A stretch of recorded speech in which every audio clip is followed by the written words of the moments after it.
What's up, guys? Oops, what's up, guys? It's Herbie with the Herb and Peach channel. We got a video for you of Jordan Peterson. You guys might have known Jordan Peterson of internet fame. This video is going to be 3 minutes and 24 seconds. My typical pattern seems to be that I take like a minute video and then end up turning it into like an 8-minute rant about it. So this time I'm going to challenge myself for you guys and do the opposite. We're gonna try to watch this, and I'm gonna try to add as least commentary as possible, which is gonna be a feat in and of itself for someone like me. And I'm just gonna try to do my best to be the person who just delivers this video to you. We're gonna react to it together, and yeah, we'll see how you guys feel about it. If you guys want to see more videos brought to you in just like this, feel free to give this one a like. I hope I earned your like or subscribe or follow or share today. All right, check this out. Jordan Peterson goes full fire-breathing, fact-spitting dragon mode on his left-wing big pharma-loving vaccine-promoting guest. I have chills. This is by @catcanada_TM through X and Twitter. Here we go. But the other obviously glaring possibility is that injecting billions of people with a vaccine that was not tested by any stretch of the imagination with the thoroughness that it should have before it was forced upon people also might be a contributing factor, partly because we know that it led to a rise in myocarditis among young men.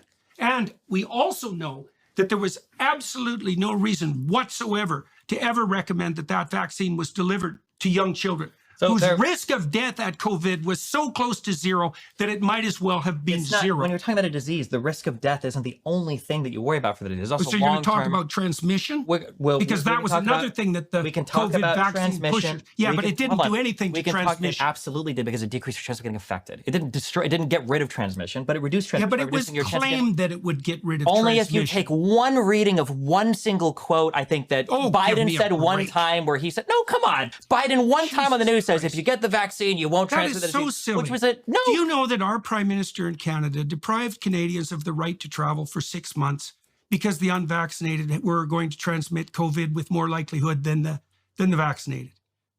So this wasn't one bloody statement. This was hold on. thorough government policy What in I'm my saying country. is there wasn't a statement given that if you get vaccinated, there is a 0% chance of transmitting the disease. The idea is that vaccines were supposed to help because it reduces your hospitalization, it reduces death, and it reduces transmission, hopefully by making it so that people don't get sick or don't get sick for as long. All three of those things the vaccines did exceedingly well. They were tested. The myocarditis rates are like 7 out of 100,000 injections, and the myocarditis is generally acute, and it's generally not as bad as even getting the coronavirus itself, which will lead you also to having myocarditis. It's a much worse side effect than side effects that have caused other vaccines to be taken off the market before. A 7 out of 100,000 rate of acute myocarditis or pericarditis is not a worse side effect than any other vaccine. I think that is a completely acceptable, given that the disease itself is more likely to cause myocarditis or pericarditis. Yes, I don't think the data suggests support that presupposition anymore. The latest peer-reviewed studies show that that's simply not true, especially among young men. I told you at the beginning of this conversation that the progressive leftists were on the side of the pharmaceutical companies. It's not about being on the side of the pharmaceutical companies. It's about really, yeah. What I see as the unholy part of that alliance with the pharmaceutical companies is that it dovetails with the radical utopians' willingness to use power to impose their utopian vision. Well, then what do you make of the fact how would you explain it? Because the leftists should have been the ones that were most skeptical about the bloody pharmaceutical companies. And they jumped on the vaccine bandwagon in exactly the same way that you're doing right now. Pharmaceutical companies have helped us tremendously throughout the... Right, there we go. Fine. No, I don't think so.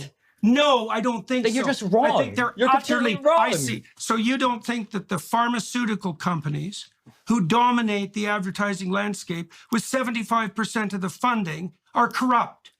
I don't. Corrupt is a very broad. No. It's. Do you think that corrupt with a tinge of malevolence? Do you think willing to extract money out of people by putting their health on the line? You don't believe that? Do you think that we get effective drugs from pharmaceutical companies? Not particularly.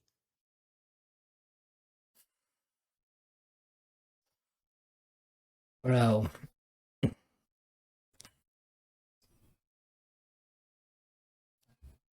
I'm going to leave it at that. I have words about destiny I have words about Jordan Peterson.